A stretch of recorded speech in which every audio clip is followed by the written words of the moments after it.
This is the story of a man named Stanley.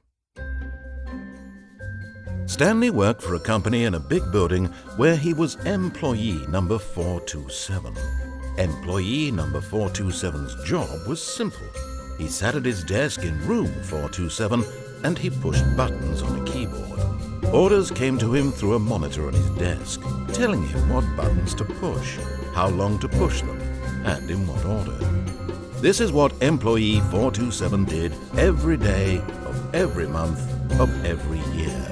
And although others might have considered it soul-rending, Stanley relished every moment that the orders came in, as though he had been made exactly for this job. And Stanley was happy. And then one day, something very peculiar happened. Something that would forever change Stanley. Something he would never quite forget.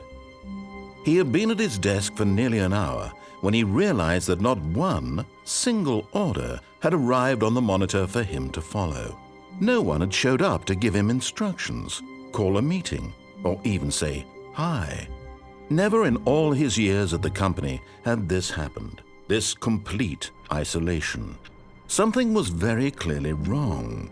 Shocked, frozen solid, Stanley found himself unable to move for the longest time. But as he came to his wits and regained his senses, he got up from his desk and stepped out of his office.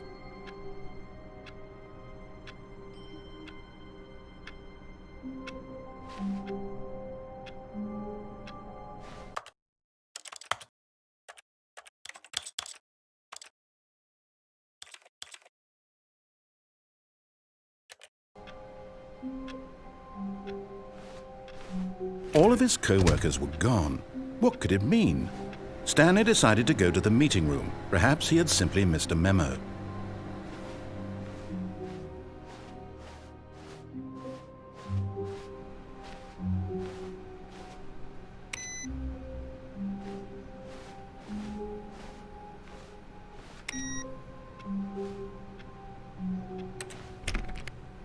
Stanley went around touching every little thing in the office, but it didn't make a single difference, nor did it advance the story in any way.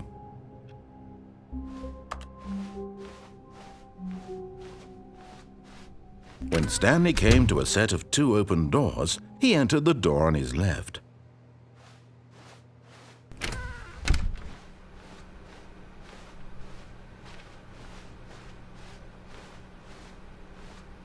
Yet there was not a single person here either.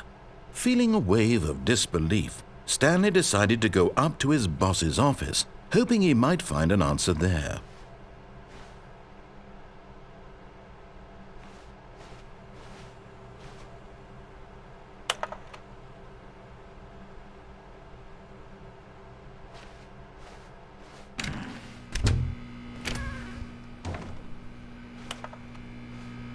Stanley stepped into the broom closet, but there was nothing here, so he turned around and got back on track.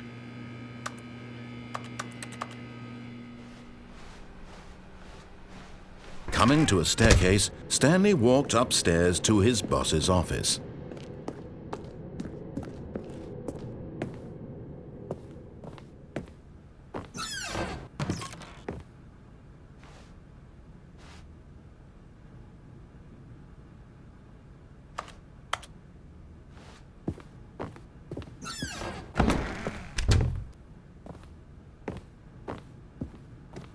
Stepping into his manager's office, Stanley was once again stunned to discover not an indication of any human life. Shocked, unraveled, Stanley wondered in disbelief who orchestrated this. What dark secret was being held from him? What he could not have known was that the keypad behind the boss's desk guarded the terrible truth that his boss had been keeping from him. And so the boss had assigned it an extra secret PIN number, 2845. But of course, Stanley couldn't possibly have known this.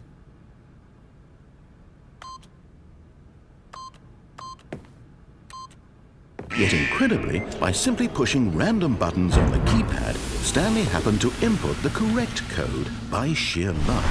Amazing! He stepped into the newly opened passageway.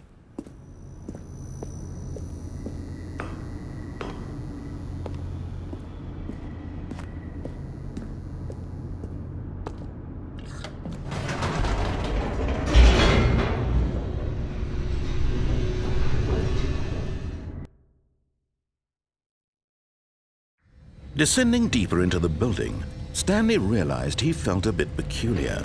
It was a stirring of emotion in his chest, as though he felt more free to think for himself, to question the nature of his job. Why did he feel this now, when for years it had never occurred to him? This question would not go unanswered for long. Stanley walked straight ahead through the large door that read Mind Control Facility.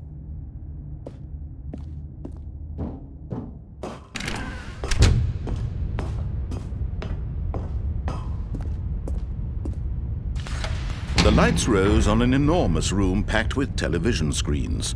What horrible secret did this place hold? Stanley thought to himself. Did he have the strength to find out?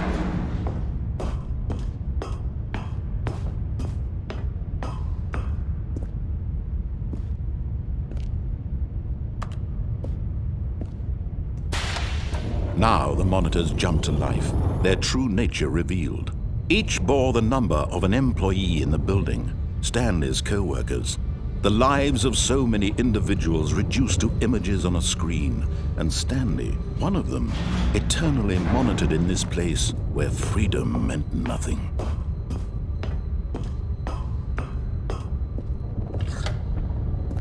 This mind control facility, it was too horrible to believe. It couldn't be true. Had Stanley really been under someone's control all this time? Was this the only reason he was happy with his boring job? That his emotions had been manipulated to accept it blindly? No, he refused to believe it. He couldn't accept it. His own life in someone else's control? Never! It was unthinkable. Wasn't it? Was it even possible? Had he truly spent his entire life utterly blind to the world? But here was the proof, the heart of the operation. Controls labeled with emotions, happy or sad or content. Walking, eating, working, all of it monitored and commanded from this very place. And as the cold reality of his past began to sink in, Stanley decided that this machinery would never again exert its terrible power over another human life. For he would dismantle the controls once and for all.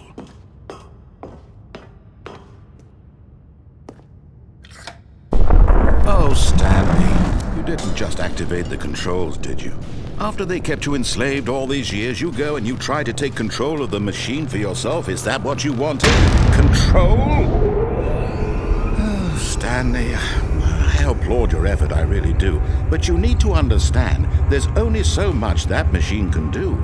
You were supposed to let it go, turn the controls off, and leave. If you want to throw my story off track, you're going to have to do much better than that.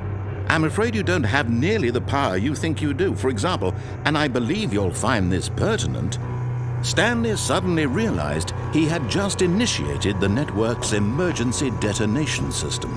In the event that this machine is activated without proper DNA identification, nuclear detonators are said to explode, eliminating the entire complex. How long until detonation then? Let's say 2 minutes. Ah, now this is making things a little more fun, isn't it, Stanley? It's your time to shine. You are the star. It's your story now. Shape it to your heart's desires. Oh, this is much better than what I had in mind. What a shame we have so little time left to enjoy it. Mere moments until the bomb goes off. But what precious moments each one of them is. More time to talk about you, about me, where we're going, what all this means. I barely know where to start. What's that? You'd like to know where your co-workers are? A moment of solace before you're obliterated? All right, I'm in a good mood. You're gonna die anyway. I'll tell you exactly what happened to them. I erased them. I turned off the machine. I set you free. Of course, that was merely in this instance of the story. Sometimes when I tell it, I simply let you sit there in your office forever, pushing buttons endlessly and then dying alone. Other times, I let the office sink into the ground, swallowing everyone inside, or I let it burn to a crisp. I have to say this, though, this version of events has been rather amusing. Watching you try to make sense of everything and take back the control wrested away from you, it's quite rich. I almost hate to see it go. But I'm sure whatever I come up with on the next go-around will be even better. My goodness, only 34 seconds left. But I'm enjoying this so much.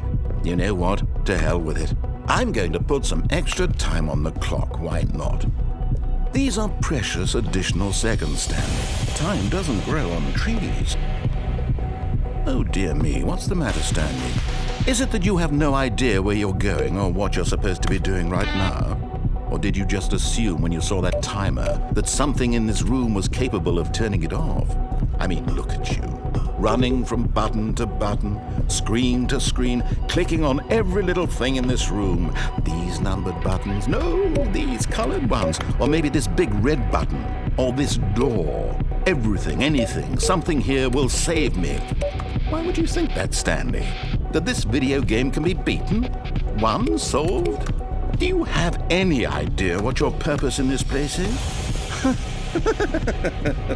Stanley, you're in for quite a disappointment. But here's a spoiler for you. That timer isn't a catalyst to keep the action moving along. It's just seconds ticking away to your death. You're only still playing instead of watching a cutscene because I want to watch you for every moment that you're powerless, to see you made humble. This is not a challenge, it's a tragedy. You wanted to control this world, that's fine. But I'm going to destroy it first, so you can't. Take a look at the clock, Stanley. That's 30 seconds you have left to struggle. 30 seconds until a big boom and then nothing. No ending here, just you being blown to pieces. Will you cling desperately to your frail life, or will you let it go peacefully? Another choice. Make it count. Or don't. It's all the same to me, all a part of the joke. And believe me, I will be laughing at every second of your inevitable life from the moment we fade in until the moment I say, happily ever after.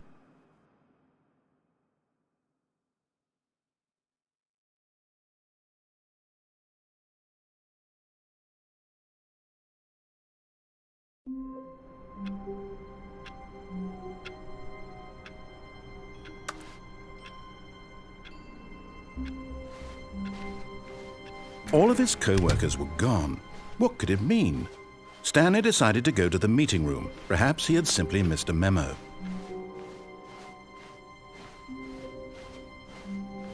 When Stanley came to a set of 2 open doors, he entered the door on his left.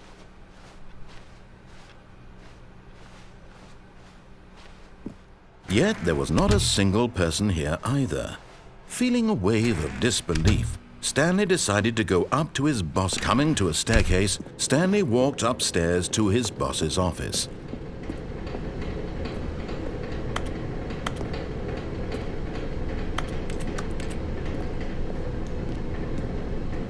But Stanley just couldn't do it.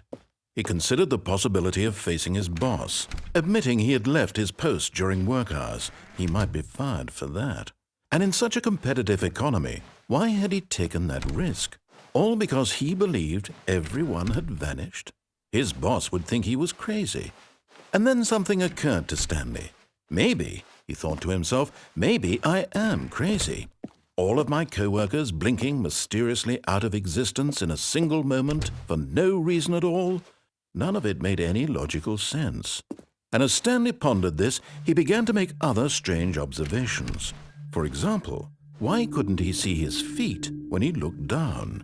Why did doors close automatically behind him wherever he went? And for that matter, these rooms were starting to look pretty familiar. Were they simply repeating? No, Stanley said to himself, this is all too strange. This can't be real. And at last, he came to the conclusion that had been on the tip of his tongue. He just hadn't found the words for it. "I'm dreaming!" he yelled. "This is all a dream." Oh, what a relief Stanley felt to have finally found an answer, an explanation. His co-workers weren't actually gone. He wasn't going to lose his job. He wasn't crazy after all. And he thought to himself, I suppose I'll wake up soon. I'll have to go back to my boring real-life job pushing buttons. I may as well enjoy this while I'm still lucid. So he imagined himself flying and began to gently float above the ground. Then he imagined himself soaring through space on a magical starfield, and it too appeared. It was so much fun, and Stanley marveled that he had still not woken up. How was he remaining so lucid? And then perhaps the strangest question of them all entered Stanley's head. One he was amazed he hadn't asked himself sooner. Why is there a voice in my head dictating everything that I'm doing and thinking? Now the voice was describing itself being considered by Stanley, who found it particularly strange. I'm dreaming about a voice describing me, thinking about how it's describing my thoughts, he thought. And while he thought it all very odd and wondered if this voice spoke to all people in their dreams, the truth was that, of course, this was not a dream. How could it be? Was Stanley simply deceiving himself, believing that if he's asleep, he doesn't have to take responsibility for himself? Stanley is as awake right now as he's ever been in his life. Now, hearing the voice speak these words was quite a shock to Stanley. After all, he knew for certain, beyond a doubt, that this was in fact a dream.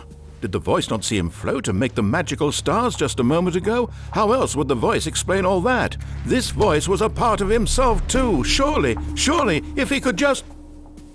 He would prove it. He would prove that he was in control, that this was a dream. So he closed his eyes gently, and he invited himself to wake up. He felt the cool weight of the blanket on his skin, the press of the mattress on his back, the fresh air of a world outside this one. Let me wake up, he thought to himself. I'm through with this dream. I wish it to be over. Let me go back to my job. Let me continue pushing the buttons. Please, it's all I want. I want my apartment and my wife and my job. All I want is my life exactly the way it's always been. My life is normal. I am normal. Everything will be fine. I am okay.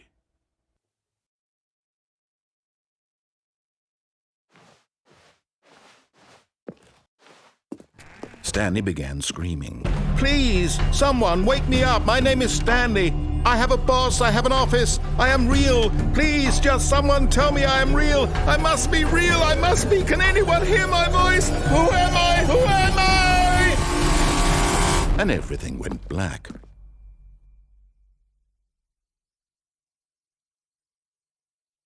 This is the story of a woman named Mariella. Mariella woke up on a day like any other. She arose, got dressed, gathered her belongings, and walked to her place of work. But on this particular day, her walk was interrupted by the body of a man who had stumbled through town talking and screaming to himself, and then collapsed dead on the sidewalk.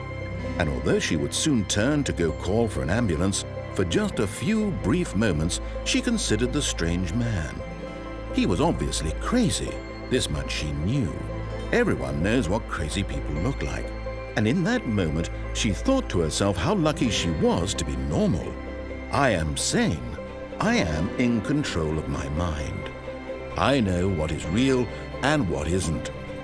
It was comforting to think this, and in a certain way, seeing this man made her feel better. But then she remembered the meeting she had scheduled for that day, the very important people whose impressions of her would affect her career, and by extension, the rest of her life. She had no time for this, so it was only a moment that she stood there, staring down at the body. And then she turned and ran.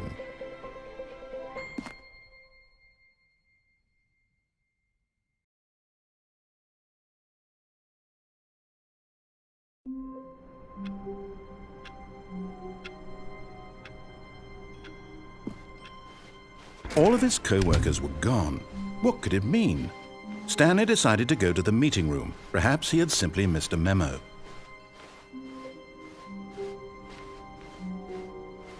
When Stanley came to a set of 2 open doors, he entered the door on his left.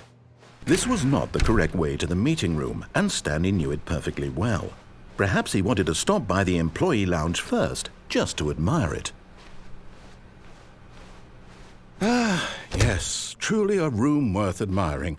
It had really been worth the detour after all, just to spend a few moments here in this immaculate, beautifully constructed room.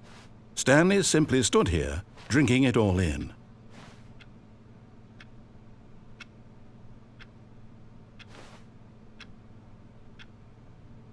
Yes, really, really worth it being here in the room. A room so utterly captivating that even though all your co-workers have mysteriously vanished, here you sit looking at these chairs and some paintings. Really worth it.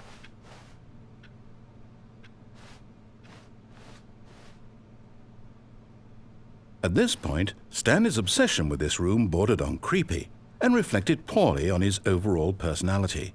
It's possible that this is why everyone left.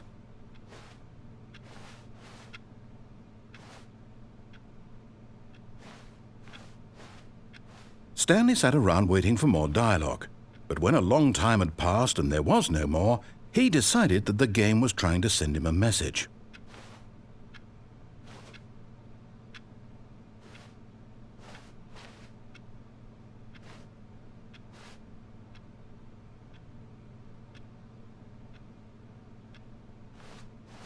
But at last, he'd had enough of the amazing room and took the first open door on his left to get back to business. Stanley was so bad at following directions, it's incredible he wasn't fired years ago.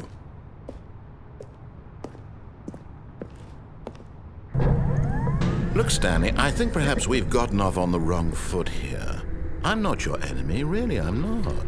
I realize that investing your trust in someone else can be difficult, but the fact is that the story has been about nothing but you all this time. There's someone you've been neglecting, Stanley.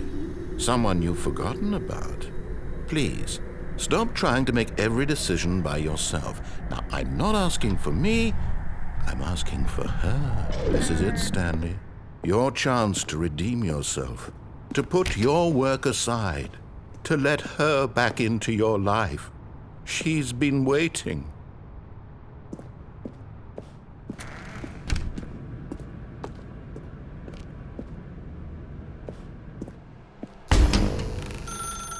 That's her, Stanley. You need to be the one to do this, to reach out to her. Oh, no, you can't. Did you just unplug the phone? No, that wasn't supposed to be a choice. How did you do that? You actually chose incorrectly? I didn't even know that was possible. Let me double check. No, it's definitely here, clear as day. Stanley picks up the phone. He's taken to his apartment where he finds his wife, and the two pledge themselves to one another. Music comes in, fade to white, roll credits. Not picking up the phone is actually somehow an incorrect course of action. How is that even possible? None of these decisions were supposed to mean anything. I don't understand. How on earth are you making meaningful choices? What did you... Wait a second. Did I just see... No, that's not possible. I can't believe it. How had I not noticed it sooner? You're not Stanley. You're a real person.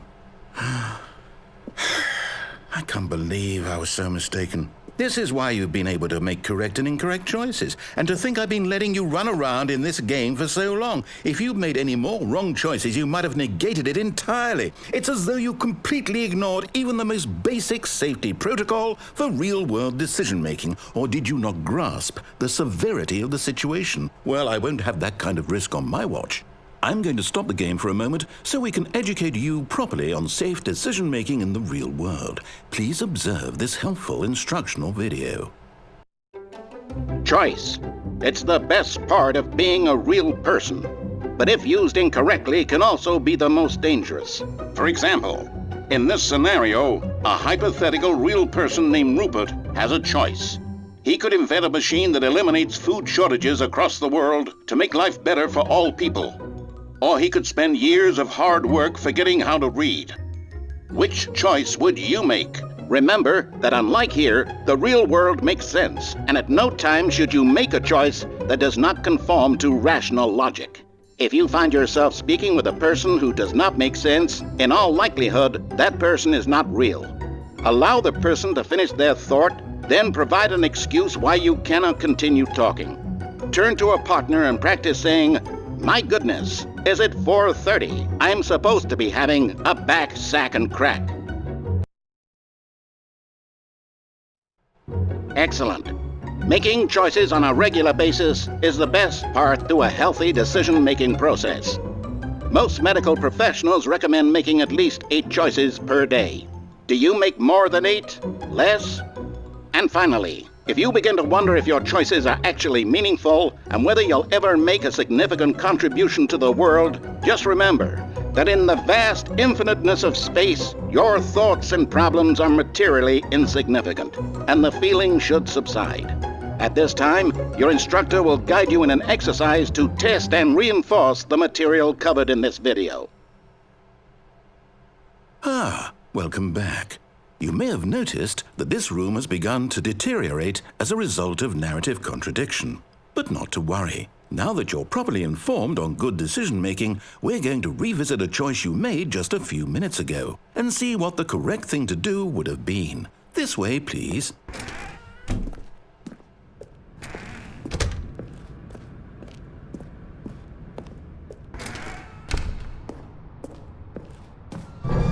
Now that we know your choices are meaningful, we can't have you jumping off the platform and dying. Imagine the main character dying senselessly halfway through the story. That story would make no sense at all. We just need to get you home as soon as possible before the narrative contradiction gets any worse. Unfortunately, it seems this place is not well equipped to deal with reality.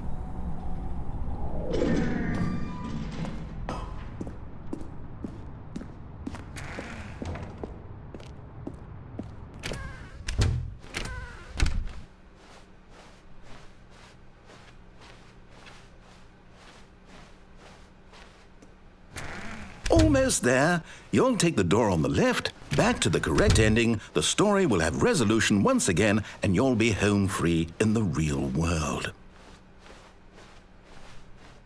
Now remember, all you need to do is behave exactly as Stanley would. That means choosing responsibly and always putting the story first. I'm quite sure you'll be up to the task. Just follow my lead and you'll be fine. All right. When Stanley came to a set of 2 open doors, he entered the door on his left.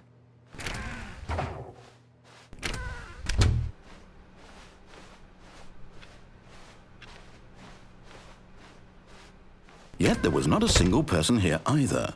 Feeling a wave of disbelief, Stanley decided to go up to his boss's office. Coming to a staircase, Stanley walked upstairs to his boss's office.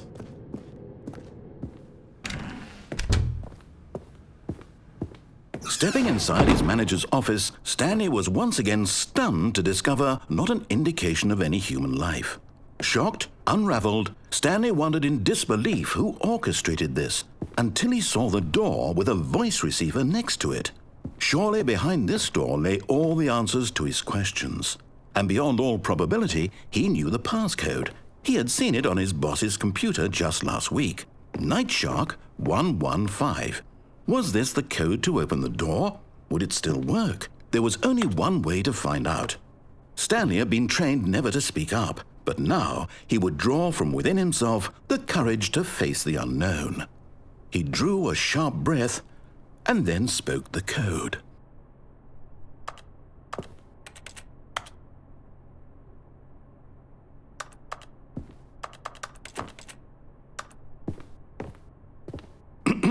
Stanley spoke the code. Nightshark 115. He spoke it into the receiver, right there on the wall.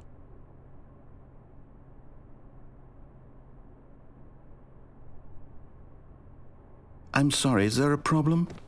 You didn't mishear me, did you? Please speak the code into the receiver. Otherwise, we can't get on with the story. This is a crucial step.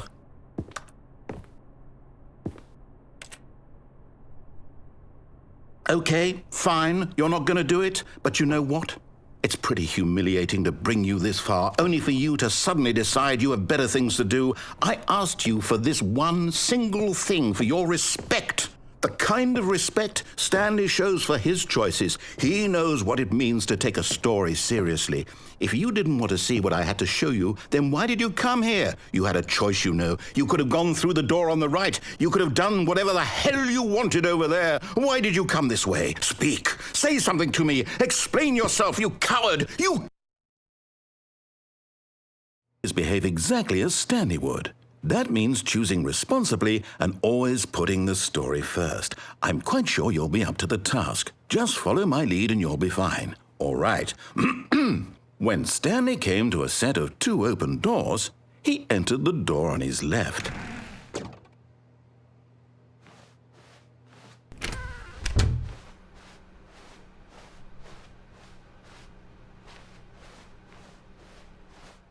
Yet there was not a single person here either.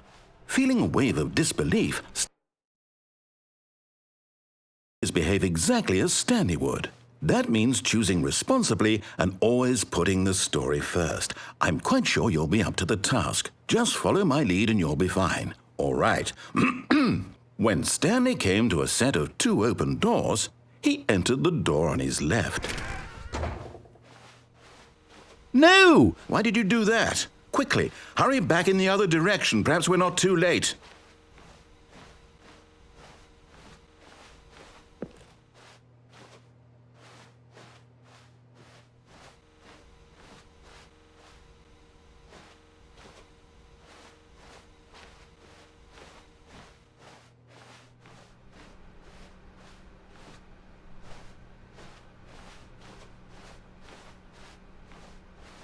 Oh, it's ruined.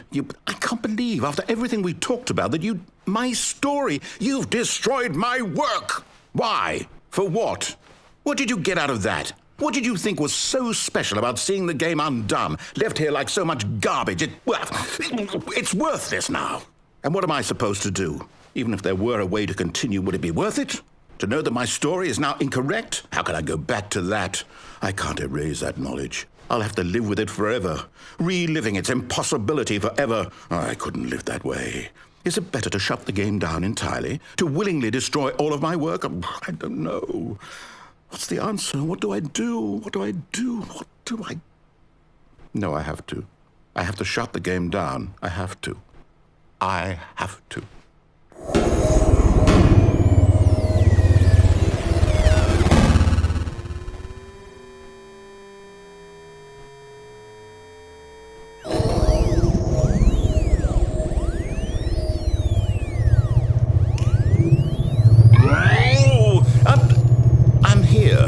I'm still here in this pile of rubbish, with you, who thought you were so clever. Now look where we are.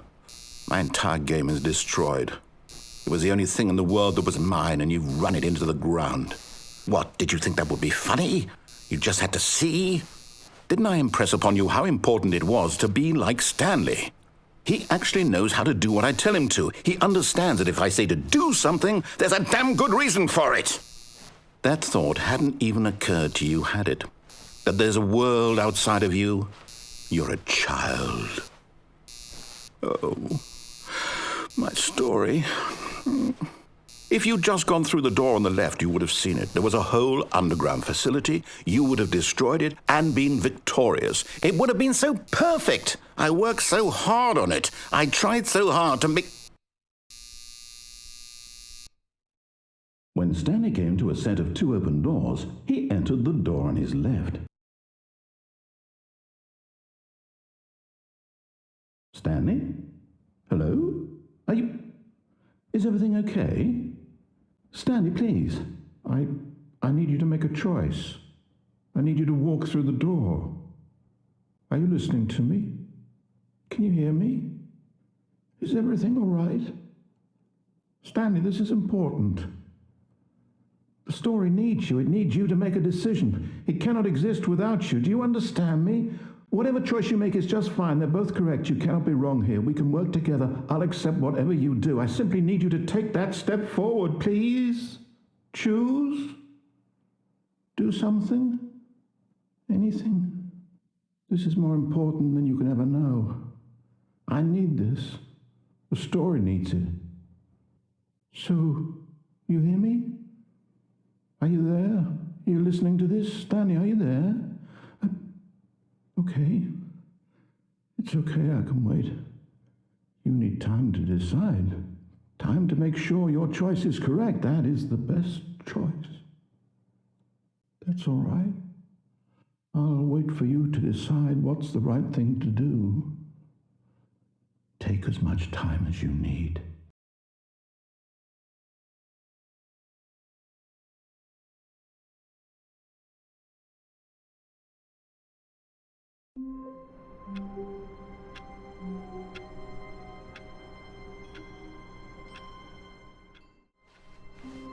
All of his co-workers were gone. What could it mean? Stanley decided to go to the meeting room. Perhaps he had simply missed a memo.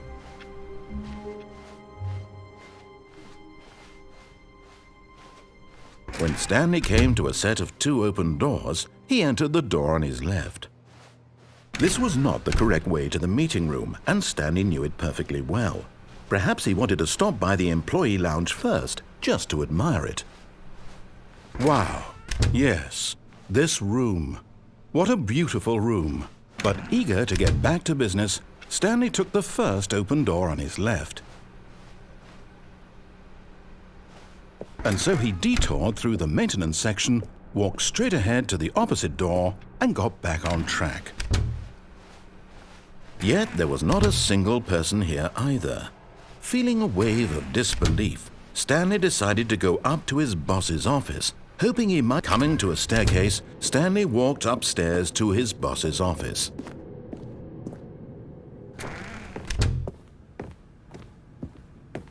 Stepping into his manager's office, Stanley was once again stunned to discover not an indication of any human life.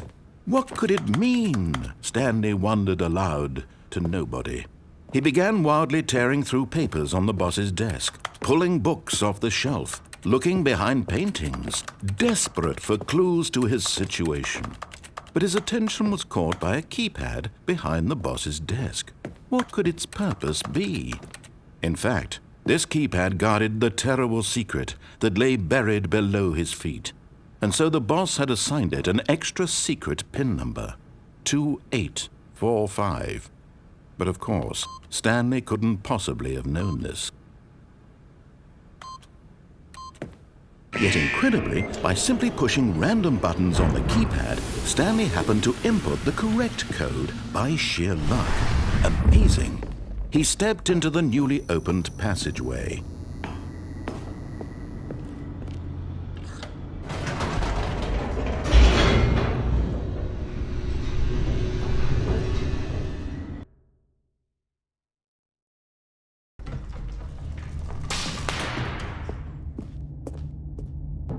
Stanley walked straight ahead through the large door that read Mind Control Facility.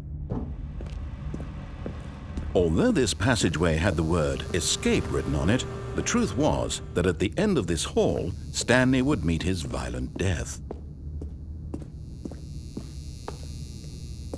The door behind him was not shut.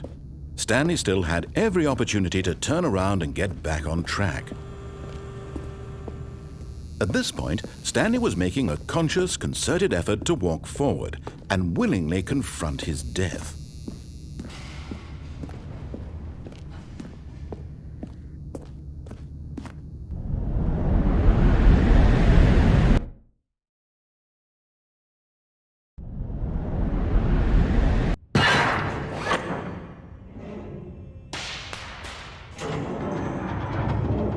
As the machine whirred into motion and Stanley was inched closer and closer to his demise, he reflected that his life had been of no consequence whatsoever. Stanley can't see the bigger picture. He doesn't know the real story, trapped forever in his narrow vision of what this world is. Perhaps his death was of no great loss, like plucking the eyeballs from a blind man. And so he resigned and willingly accepted this violent end to his brief and shallow life. Farewell, Stanley.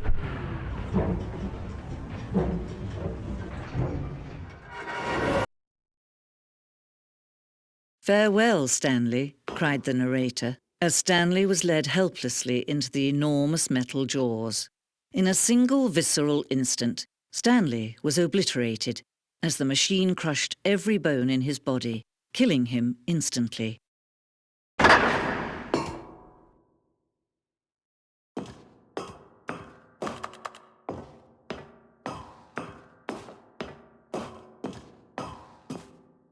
And yet it would be just a few minutes before Stanley would restart the game, back in his office, as alive as ever. What exactly did the narrator think he was going to accomplish?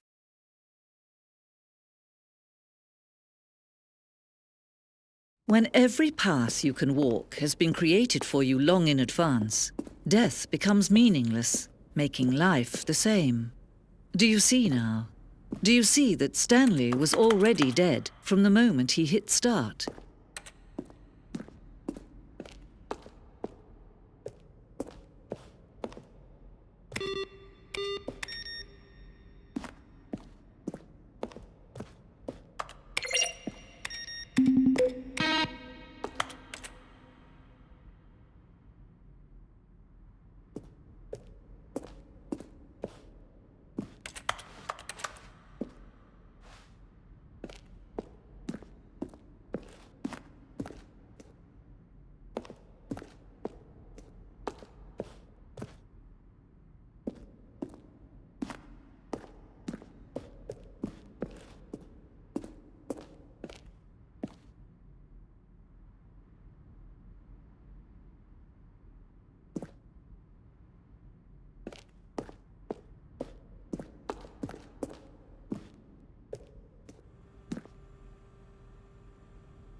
But of course, you being you, you'll probably spend the next hour trying to solve it. Here, I'm just going to make this easy on you. Where were all of his co-workers? Oh, I don't know. How about they're throwing a surprise party for him for all his button pushing? Does that sound plausible to you? Now then, this elevator for sure.